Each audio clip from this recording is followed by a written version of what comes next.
Fisheries and Mining. Today we are here to fulfill the important mandate of providing the nation with an update on our sector following Hurricane Melissa. We intend to explore, among other things, our recovery efforts in the wake of the hurricane, the current status of the sector, as well as our plans for its future development. Before we proceed, let us adopt an attitude of prayer as we invite the Lord's presence in our midst, and we invite Mr. Wilson to lead us in prayer.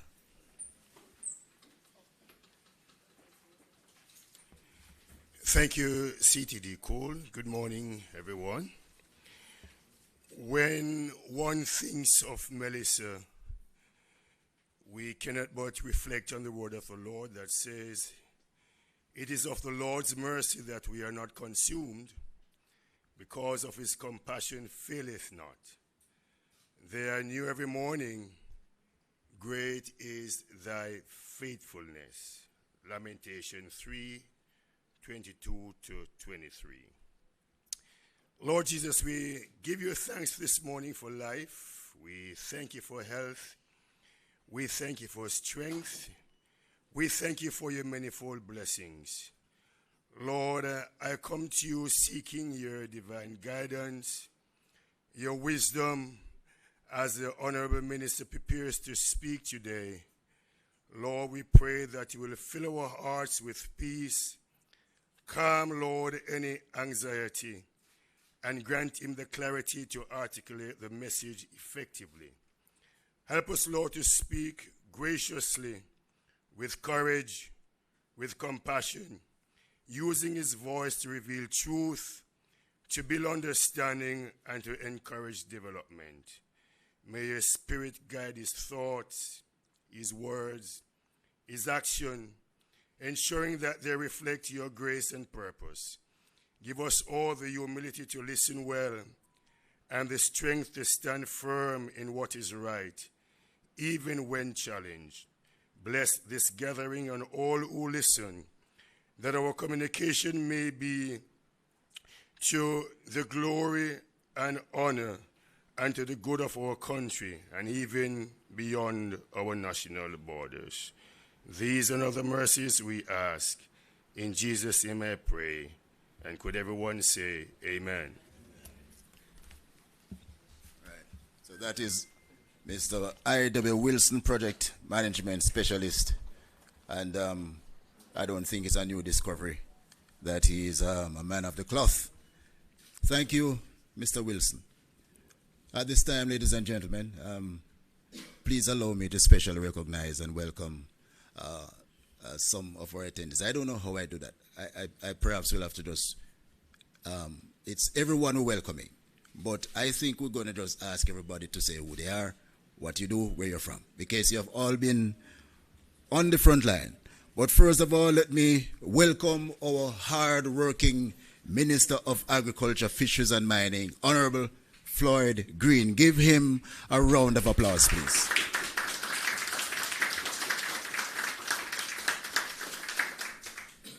Excellent, thank you very much. And I'll just ask our senior executives and members of the Ministry of Agriculture in the room here, Fisheries and Mining in the room here, to just introduce yourselves very quickly so we can get into the main part of our event this morning.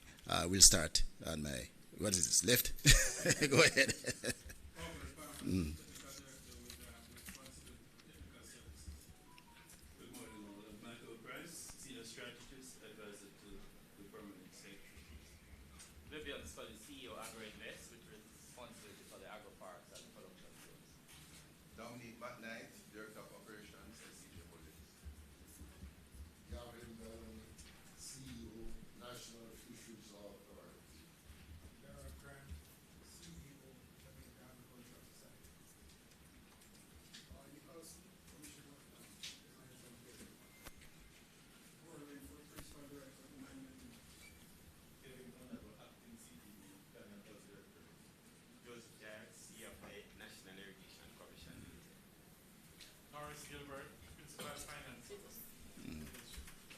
Ministry. CEO rather.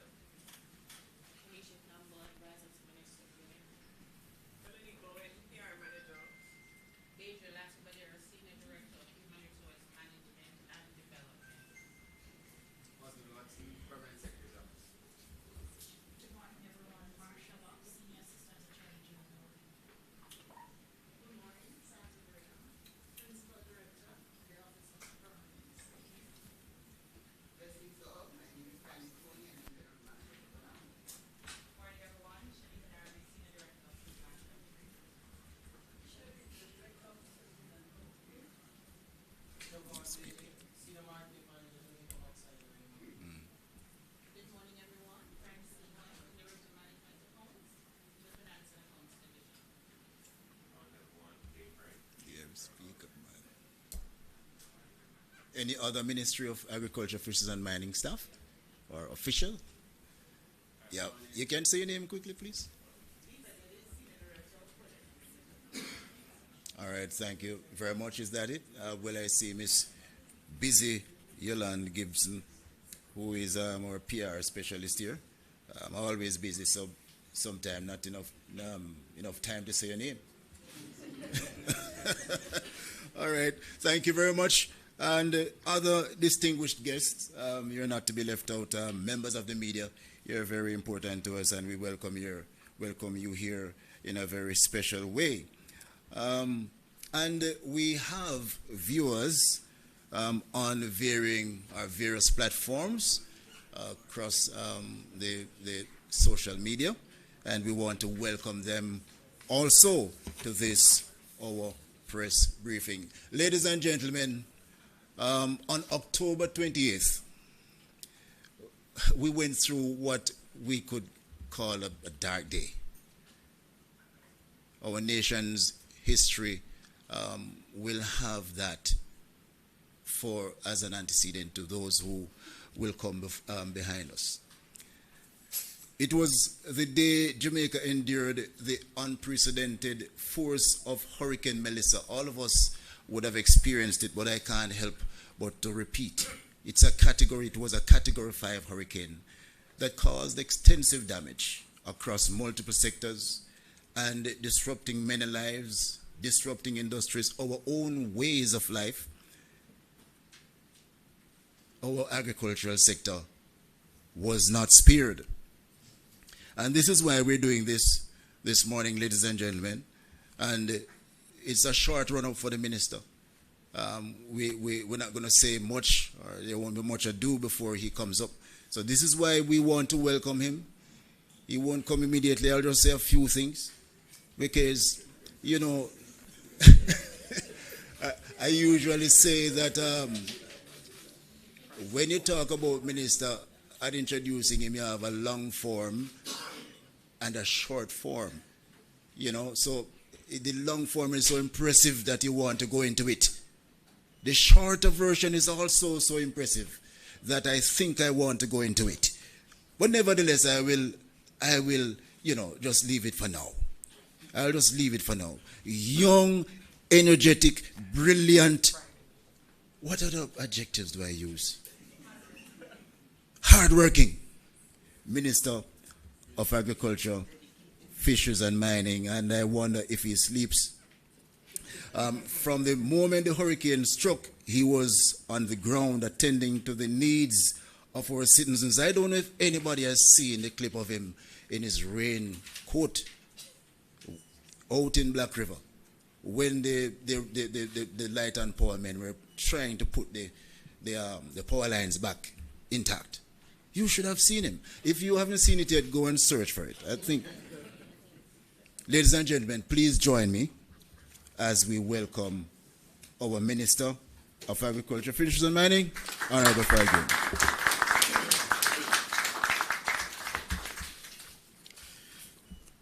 Thank you very much, our Chief Technical Director, Mr. Courtney Cole. I think he really enjoys when he gets these opportunities to be a master of ceremonies. You can, as country people say, in him, Aki. All right, our Chief Technical Director, members of the ministry, our heads of agencies, of course, our farmers and our fishers, those who have joined us online and across the various platforms, members of the media. For those who I'm seeing for the first time, I know we are 20 days in, but let me still wish for all of you a happy new year, a wonderful 2026. Good to see you, Dr. Watson. I wish for you peace and prosperity and all that is good. It's great to see so many of you this morning. I'm hoping that all our press briefings will be like this, where we will have a full house of media, and not only after the disasters. We want, when we come with good news as well, when things are going well, that we get a full house. So I'm very, very happy to see members of the media, and I do wish for you a wonderful 2026. This is the ministry recommencing our quarterly press briefings. We had started it a little while back. We had, unfortunately, had to take a break with Hurricane Melissa and with our election cycle, and now we're back at it. So I just want to say to members of the media, every quarter we will have a briefing of this nature. We do have a lot of ground to cover today, and I will try to go as quickly as possible so that I can open up for your questions. And we will look at today our Hurricane Melissa recovery program, where we are and how we move forward from here. What are the interventions that will guide us for the rest of this quarter towards the end of the financial year? We will also spend some time quickly looking at praedial larceny, because praedial larceny is such an important issue in relation to agriculture and fisheries. And I will provide an update on our mining sector and some of the issues that we've had since Hurricane Melissa, and also how we move forward towards the rest of the financial year and towards 2026. We all know Hurricane Melissa left a significant impact on our country, damaging crops, livestock, fisheries, agri-parks, irrigation systems. Over 70,000 farmers would have been impacted by Hurricane Melissa. Over $30 billion in damage, and by the World Bank's own rapid assessment, probably closer to $60 billion in damage. Crops were damaged, destroyed, livestock operations were disrupted, fishing beaches, gear were compromised, irrigation systems were affected, but thank God our farmers and fishers remain resilient. And I think we should take this opportunity to give our farmers and fishers a big round of applause for how they have stood up in the face of adversity. From the outset, the Ministry of Agriculture, Fisheries and Mining activated a structured recovery framework. We have our Hurricane Melissa Recovery Task Force chaired by Director Price, and our objective was to stabilize production, to quickly reduce the cost of re-entry for our farmers and our fishers, and to protect food security. The Rural Agriculture Development Authority would have led the underground crop recovery effort across all parishes. Immediately following Hurricane Melissa, RADA embarked on a coordinated seed and planting material distribution program, prioritizing short-term and quick-bearing crops to stabilize supply in the shortest possible time. In fact, to date, we have distributed 14,038 packs of assorted vegetable and fruit seeds valued at $90 million. These inputs have impacted over 10,000 farmers. We have also been able, through that, to establish about 840 hectares of production island-wide. We have continued to roll out our national onion production program, where we've distributed 780 packs of onion seed, focusing on Texas and Super X, and we've been able to already establish 43 hectares of onion production. We all know how important fertilizer is after a disaster, and through the support of the government of Morocco and our Moroccan fertilizer program, we have already been able to distribute 7,205 bags of fertilizer, impacting over 2,500 farmers and restoring production across 540 hectares. We knew and we recognized, and in my first intervention as a part of our response mechanism, we wanted to ensure that our farmers had access to land preparation, because that is one of the biggest barriers for entry and for recovery. And as such, we removed the costs of land preparation through our RADA system. I'm pleased to report that already we have prepared 504 hectares for approximately 1,300 farmers at a value of $80 million. We also did not stop the initiatives that were already in play. We already know that mechanization is critical, especially in this era of persistent labor shortages. So prior to Hurricane Melissa, we had started the process of procuring walk-behind tractors, augers, and those have since come and have been deployed across a number of parishes. So we have deployed 6 walk-behind tractors across St. Thomas, St. Elizabeth, Clarendon, and St. Anne, and Manchester, supporting our onion and vegetable land preparation. In addition, 6 earth augers have been deployed in Trelawney, St. Anne, Clarendon, and Manchester. I was very happy to see, although it wasn't highlighted, I was very happy to see that in one of the articles about the recovery, one of the pictures was a farmer and a more experienced farmer using one of our walk-behind new tractors in that Clarendon bog hole area. We have also continued to embark on our National Irish Potato Program. To date, 850 hectares has been established, supporting 1,454 farmers. We do expect that by March, we will have about 12,996 tons of Irish ready for the market. Water availability is critical and has been critical to the recovery process. Through the National Irrigation Commission, emergency water support and restoration works were implemented, particularly in our western region. We learned a lot from Hurricane Beryl, and what we did during the time between Beryl and Melissa was to strengthen our resilience of our national irrigation system by ensuring that we had backup power generation for some of our main irrigation networks. In fact, a week after Hurricane Melissa, we were able to restore irrigation services to 75% of our customers. I think that deserves a big round of applause. And by week 5 post-Hurricane Melissa, 98% of our customers have had access to irrigation services. I really want to also thank JPS, because we did see a big difference since Beryl to now, where the JPS is prioritizing the NIC systems as part of the critical infrastructure to be restored. And again, it's not by chance, where once the farmers have access to water, they will get out and produce again. But we haven't only done that. In fact, not only did we restore the irrigation services, we removed the cost to the farmers to get the irrigation water.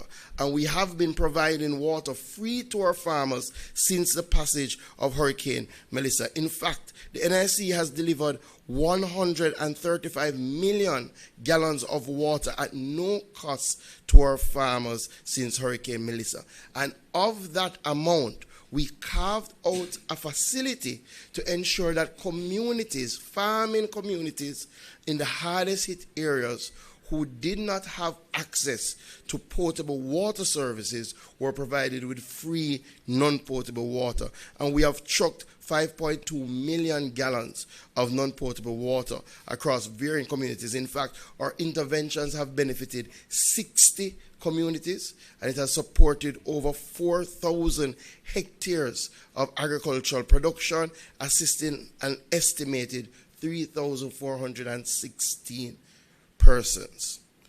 We also implemented, to ease the pressure on our farmers, a 3-month moratorium on irrigation bills up to October 28th. So persons who had their bills that would have became due by Hurricane Melissa, they have been given a 3-month moratorium which ends at the end of January, so that they could focus their resources on bringing back production.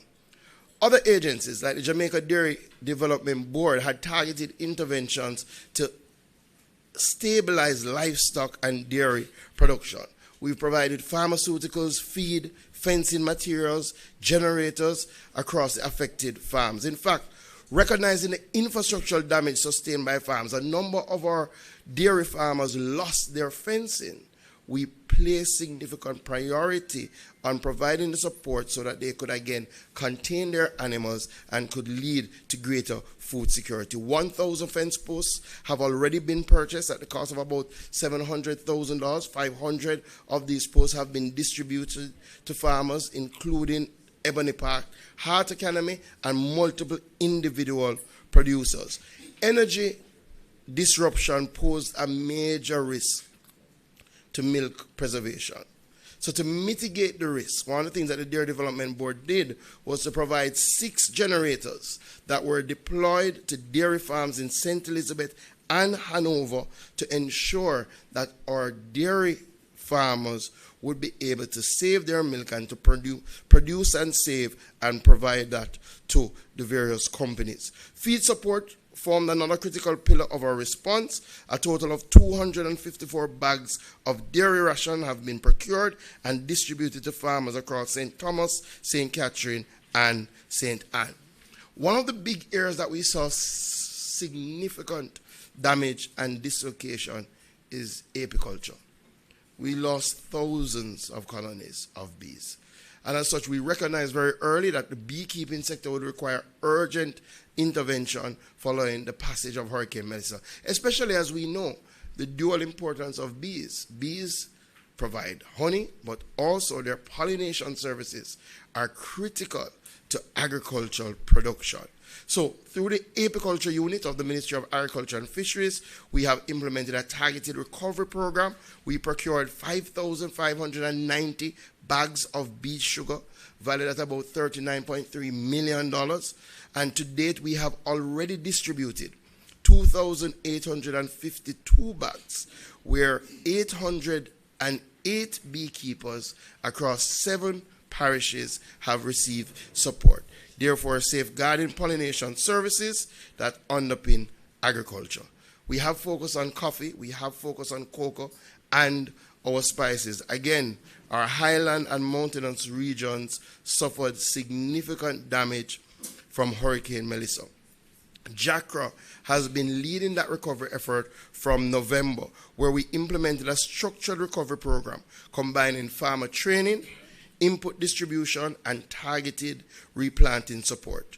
To date, we have had 23 resuscitation and crop care training sessions. And it's very important that after a hurricane, the focus is not just on input provision, but the reality is that in the changing climate, training is as critical as the input support. But we have provided some direct inputs. We've provided 6,400 coffee seedlings.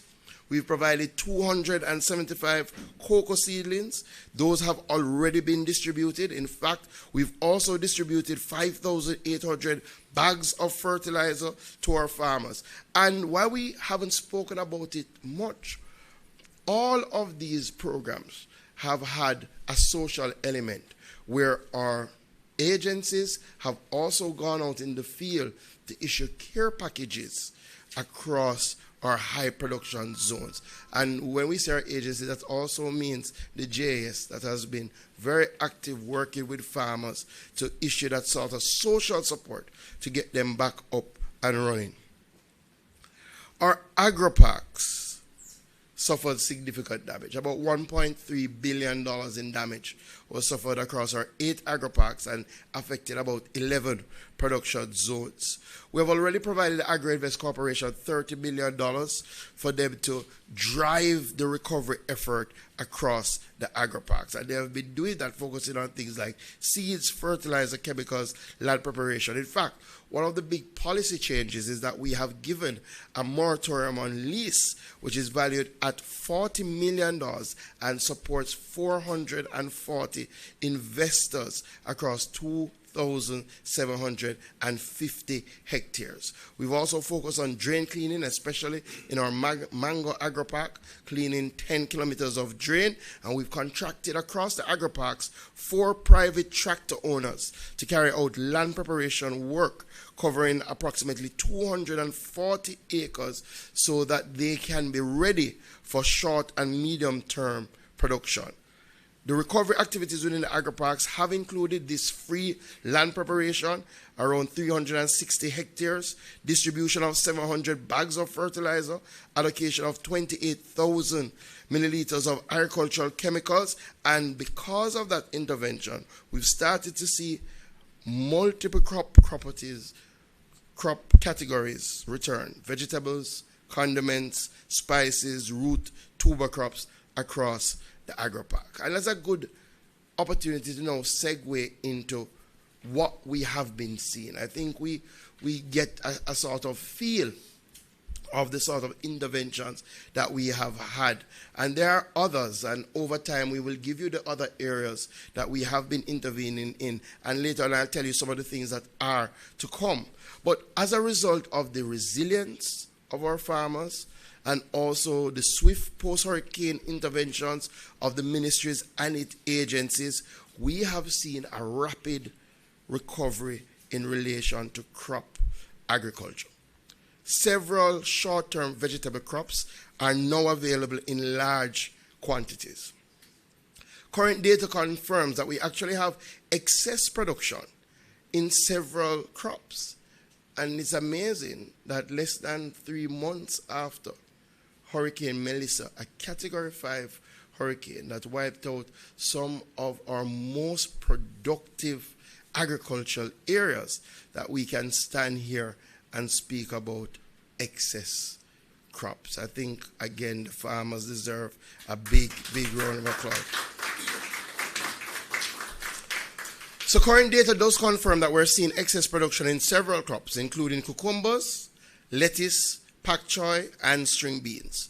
Parishes reporting notable surpluses include Clarendon, with excess sweet potatoes, sweet peppers, cucumbers, and lettuce; St. Elizabeth, with yellow squash, cauliflower, cucumbers, string beans, zucchini, lettuce, and pak choy; Manchester, with carrots, cucumbers, lettuce, pak choy, and string beans; Westmoreland, with zucchini, cucumbers, lettuce, pak choy; St. Anne, with string beans, lettuce, and pak choy; and St. Thomas, particular, with cucumbers. In some of the areas, you will appreciate that the excess has come by virtue of a downturn in demand. So we have seen, for example, slow movement in yellow squash, cauliflower, zucchini, and romaine lettuce, because these crops are primarily produced for hotel and hospitality sector, and the current uptake levels remain uneven as that sector continues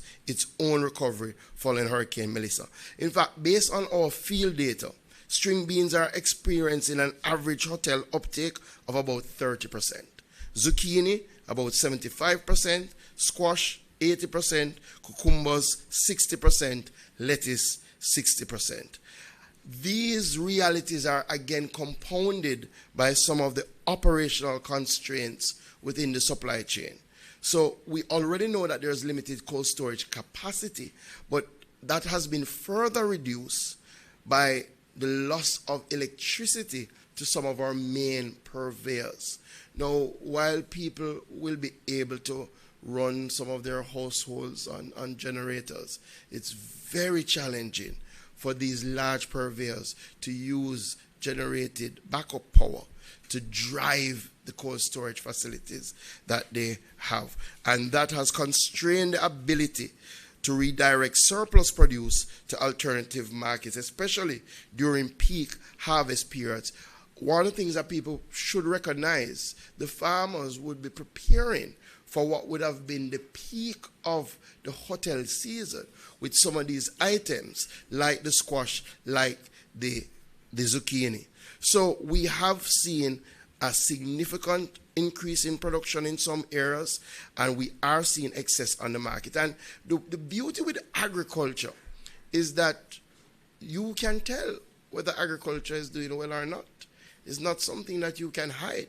And consumers have already started to see significant reduction in vegetable prices and fruit prices across the markets. In fact, most of the prices have been reduced by between 14 to 77%. Watermelon, 63%, dropping from $880 per kilogram to $330 per kilogram. Scotch bonnet that everybody has been complaining about, started to see some Scotch bonnet come in, and we're seeing a 20% reduction in the price. We're seeing a 33% reduction in pumpkin. We're seeing a 20% reduction in sweet pepper. We're seeing a 40% reduction in carrot. So across a number of lines, the consumers are feeling good because they are seeing what they would deem more affordable fresh produce. However, this stage of the recovery has to be managed carefully because we have to ensure that markets can absorb what the farmers are producing so that our farmers can invest again. So the ministry is going to be taking some deliberate steps to address what has become now a glut in some of our crop lines. We are embarking on a series of targeted farmers market commencing this Friday across the entire island for the next few weeks, where RADA and our JS networks will work together to expand market access and support direct farmer-to-consumer sales. In fact, we are putting in a strategy to provide logistic support, which means transportation support to help the farmers get to the farmers market so that they can sell these excess items. Additionally, the ministry, largely through RADA, is engaging our agro-processors to see how they can absorb excess production and convert it into juices, concentrates, and other value-added products. We're also in the process now of crafting a new buyback program, something that we did during COVID-19, where we saw a same downturn in the hotel markets, where the ministry directly intervened and provided a market for the farmers by buying the produce and then redistributed it. We are now in the final stages of putting that program together to look at how much we will spend, what areas we will target. Again, I would love to see us return to the box of produce that we did during COVID-19, because it allowed some of our urban consumers to have things like squash and zucchini, eggplant, these things for the first time produced right here in Jamaica. So we are moving on that. The last area of our intervention will focus on storage. So already we have put in place 2 20-foot storage containers in Flagaman powered by renewable energy. We expect to operationalize those over the next 3 weeks. We're also going to be launching our Essex Valley storage facility in early February. That will give us the capacity to store about 22 containers of fresh produce. And I'm saying now that once we launch the Agro Invest Corporation, we'll have to operationalize that in the shortest possible time. In the first quarter of our next financial year, we also expect to launch our content cold storage facility, which we broke ground for last year, which should be almost finished, and we will put those storage facilities into operation so that the farmers will have an outlet for their produce. There are also, so we are not at the end of our recovery effort. In fact, when I first spoke, we outlined a sort of 6-month recovery effort, and we are keeping to that time frame. And I did say to the nation that we will continue to monitor to see if our interventions are literally bearing fruit. The good news thus far is that we have seen the fruit of our interventions. So we will continue. We already have under contract an additional 10,750 seeds, vegetable seeds, and fruit seeds that we will be distributing over the next few months, targeting an additional 7,000 farmers and trying to get 600 hectares under production. We are going to be doing a special yam farmer program. First thing that we did in support of our yam farmers was to send our agricultural land management unit into the field to look at the soil, because as most of you are aware, our land farmers operate mostly in hilly terrain. And if you saw those hills after Hurricane Melissa, you would have seen that they suffered from significant, what we now know as salt burn, where you would have seen all the trees, all the leaves. So we wanted to ensure that the soil still had the same nutrient content, and to design our fertilizer regime, our nutritional regime, to particularly cater to what we were seeing. So we're going to start this month distributing 5,130 bags of granular fertilizer towards our yam farmers. We're also going to be targeting some of our protected agriculture systems. So we are going to be driving protected agriculture in a big way this year. We're going to be helping our greenhouse farmers put back on their plastics. We're also going to be establishing about 32 new greenhouses. Some of them are going to be focused on nursery production so that we have the planting material to continue to drive the recovery. Additionally, we're going to be providing some tower farms, because this is not just about building back. This is literally about building back better, stronger, and more resilient. One of the things that we saw in Hurricane Melissa was one of our tower farms in Jamaica were able to easily dismantle their farm, pack it up in their storeroom, and as soon as Melissa passed, to reestablish their farms. These farms are modular. They require less space. We have already in procurement about 250 of these farms that we're going to be distributing to open field farmers, to schools, and also to some urban farmers, so that we can start the process of building agriculture back better. I know a number of you are very interested in banana and planting, and Ms. Courtney loved to hear about that, right? So we have already started a program of recovery for our banana and planting farmers. Some of our banana and planting farmers are a part of a catastrophe fund managed by the Banana Board, and they would have already gotten their payouts. And their payouts were largely in the form of supporting their nutritional regime to build back their farms. And a lot of them were out very early after Hurricane Melissa, trying to stand back up, trying to cut, trying to make sure that they can get production as quickly as possible. With that said, it was a complete wipeout of our commercial banana and planting production. And this is not an area that we countenance imports in. It is much too risky. The Banana Board and the teams have done an excellent job of keeping Jamaica free from some of the diseases that have plagued banana and planting crops all over the world, and we want to keep it that way. So we are now on the cusp of implementing a broader recovery program, a $100 million Hurricane Melissa recovery program, which will be implemented by the Banana Board and the Rural Agricultural Development Authority. The program is so designed to reach scale. We expect to at least reach 5,000 banana and planting farmers island-wide, and to support the rehabilitation of more than 2,500 hectares of damaged farms. We're going to provide them with some fertilizer based on verified damage assessments and farm size to ensure equity and effectiveness. We did this after Hurricane Beryl, and we saw good returns on the investment. Ms. Courtney had told me that it would take us about 6 to 7 months, 8 months at most, Minister, and we were at the earlier end in terms of the recovery. And I'm hoping that with this intervention, we will also be at the earlier end in that regard. Let me turn quickly to our fisheries sector, which was one of the sectors that suffered the most significant damage from Hurricane Melissa. It destroyed a number of our fishing beaches. Over 3,000 vessels were damaged or destroyed.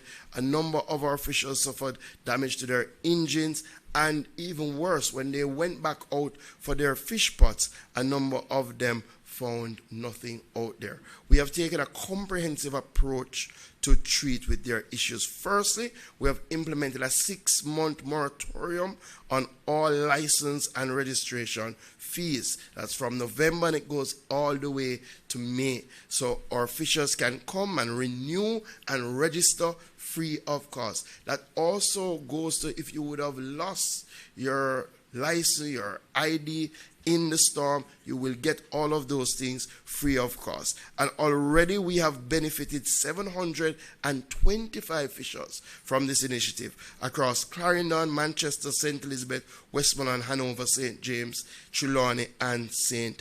Anne. Those are the parishes that we're focused on for this intervention. Again, fishers who lost your license, please report it and you will get the replacement. Beyond fee relief, we have allocated $180 million to our structured Hurricane Melissa recovery program, which is being implemented through the National Fisheries Authority. And we're doing it in 2 phases. Our initial phase, which started in November of last year, was in immediate stabilization. So what we have been doing is, 1, helping to clear, clean, and remove debris from a number of our beaches so that our fishers would have access. If that was never done, our fishers would never have been able to go back out. And we did that in Black River, we did that in White House, and we have engaged contractors to do key refurbishment work in key fishing beaches, including Great Bay and White House in Westmoreland. Those contractors are in place and are working as we speak.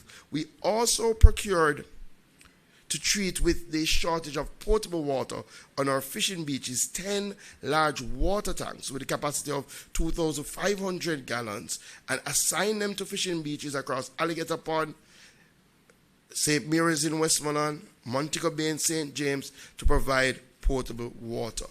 We have been distributing fishing wire. In fact, we've procured 2,260 rows of fishing wire through partnerships with the Jamaica Fishermen Cooperative, Tagwell, JSIF, Breads, Sandals. An additional 1,200 rows of wire have already been distributed across 33 fishing beaches. So we've reached fishers in Manchester, St. Mary, Kingston, St. Andrew, St. Catherine, Clarendon, Hanover, Westmoreland, St. James, Trelawney, and St. Thomas. And St. Anne, I don't see a name, but we're coming very, very shortly. I'm sure we went to St. Anne as well. The next phase of our fisheries support will move to direct grants. So we're going to be doing some cash grants to help our fishers treat with boat repairs and engine replacement. In fact, our cash grants will run from $150,000 all the way up to $5 million, depending on the level of damage and the size of the fishers. You know, we have artisanal, we have intermediate, we have our industrial fishers, and we are going to be providing support. In fact, already we've started to issue those grants, and I think about 5 of our intermediate fishers have already received $1 million to support the reestablishment of their boats and the replacement of their engines. We are also going to be distributing boats. We had started a process where we have a program for our young fishers that we started the distribution of boats towards the end of 2025. We still have some of those boats left to distribute, and I think it's even more important now, but we will be procuring an additional 20 boats that we will distribute to fishers in need so that they can go back out. All right, not doing too badly. 2 more areas and then we're finished. I wanted to speak a little bit about praedial larceny because I think, you know, it's one of the areas that has really plagued our agricultural sector for a long time. It's one of the main deterrents for people who want to get involved in agriculture. And I think we have been making some really good strides in the fight against praedial larceny.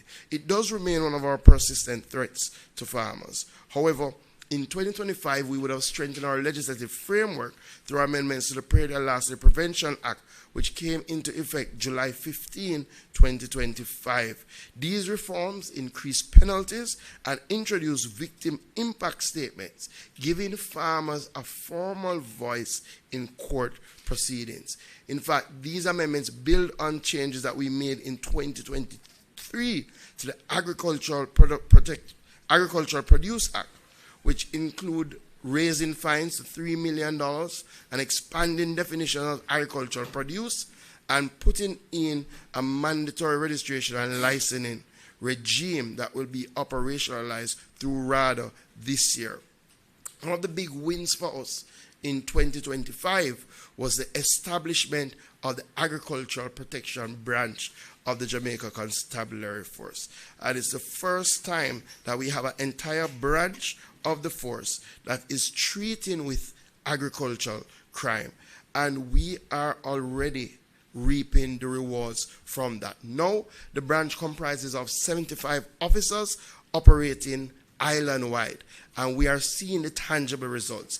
Arrests have risen from 78 in 2023. We had 139 in 2024. And with this new agricultural protection branch in 2025, 381 persons were arrested for praedial larceny. I think the branch deserves a big round of applause. We've also seen increases in cases before the court, which have moved from 201 cases in 2024 to 337 cases in 2025, a 68% increase, showing improved case preparation and prosecution readiness.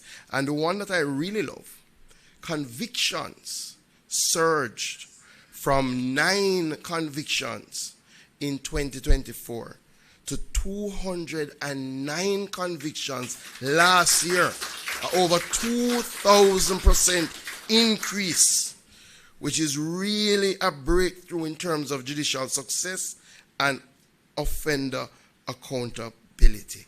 I think we are on the road to break the back of praedial larceny. I know traceability is critical and fundamental to that, and we have been working to ramp up our animal tagging services. I think the farmers appreciate how critical it is, and I know we've had a number of meetings and we have put literally more boots on the ground to ensure that we can get more tagging done. I see Dr. Ramlal came in at the right time, right, to ensure that we can get more tagging done, because this is important in the fight against praedial larceny.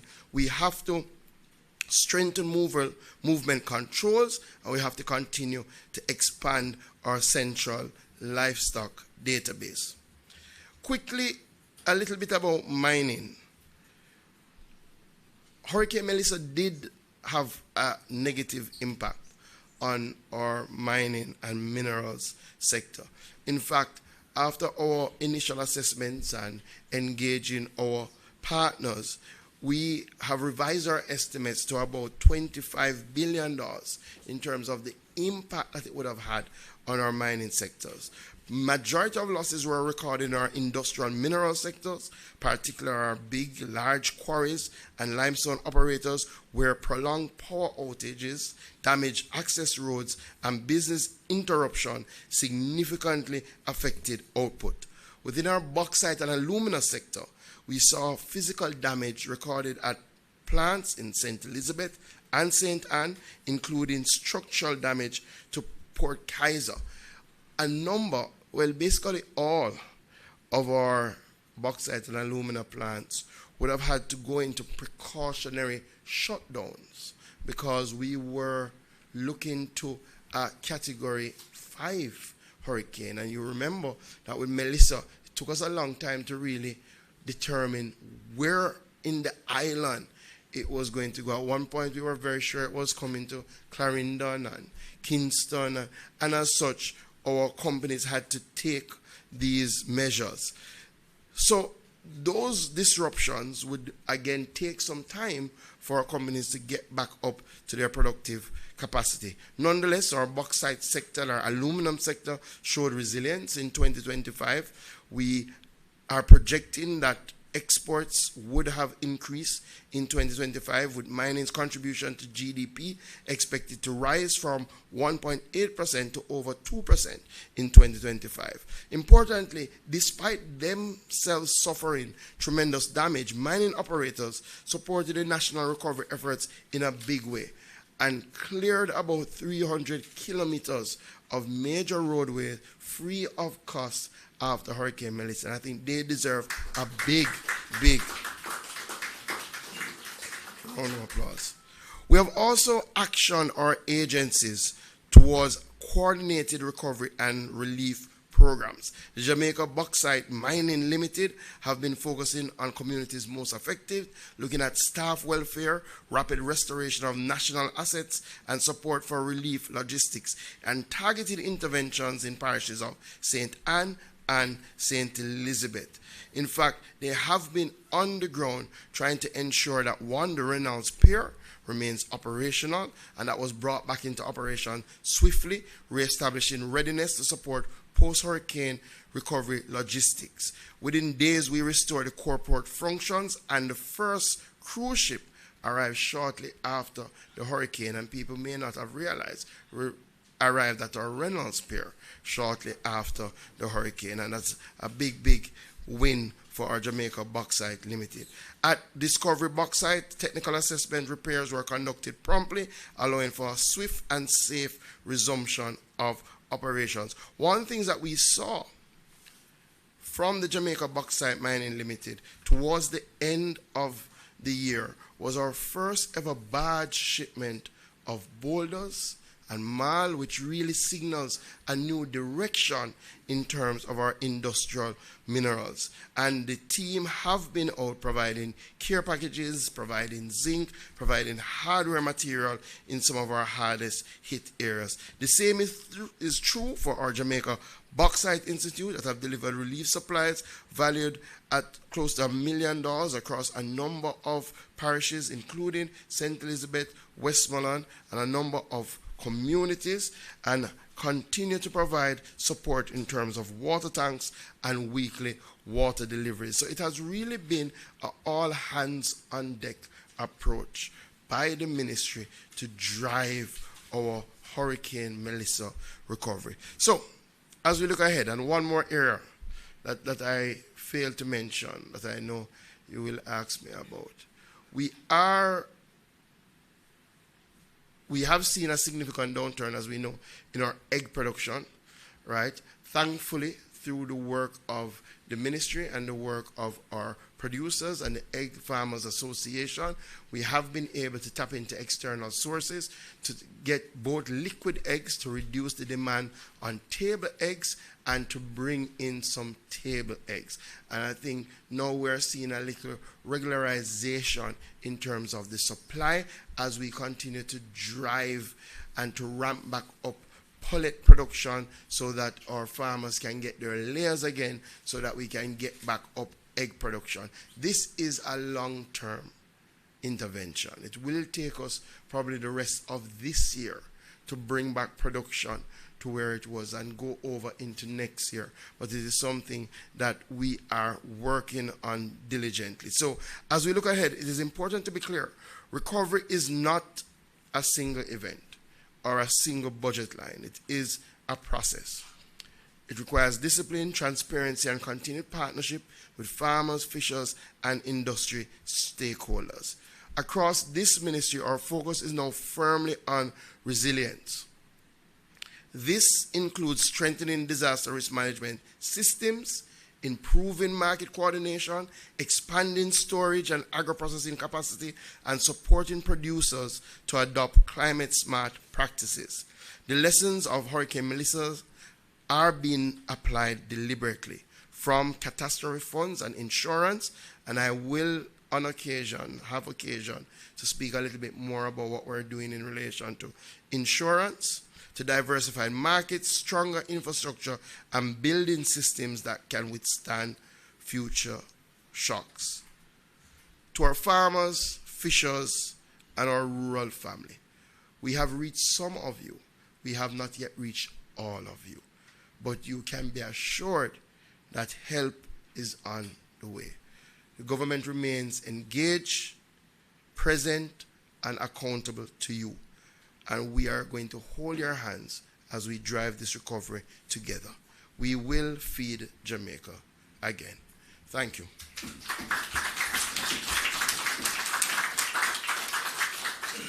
Keep the applause going. Keep the applause going. Recovery is not a single event. It is a process.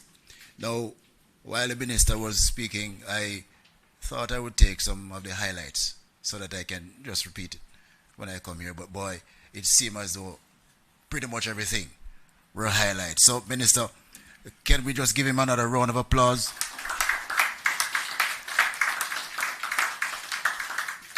The one that I managed to put down was, we're not just recovering. We're building back better, stronger, and more resilient. And I think we have to take that to heart. It's a very important statement, and a statement which is at the heart of what we have been doing in the recovery process. Ladies and gentlemen, we have now reached the point in today's proceedings where we will be taking your questions. But before we do so, we want to just thank the production team, the PR team, and all of the persons that have been involved to make this event the success it has been so far. And for that, we are truly, truly grateful. We now proceed to the question and answer segment. I suspect that, Minister, we could take like 3 questions and then you respond and we proceed in that way. All right, so floor is open.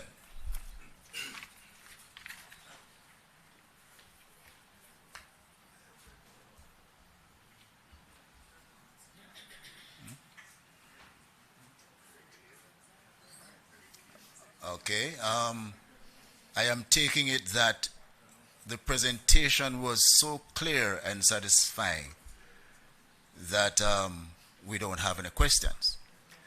All right, I won't say going once, going twice. I think we should say gone. Eh?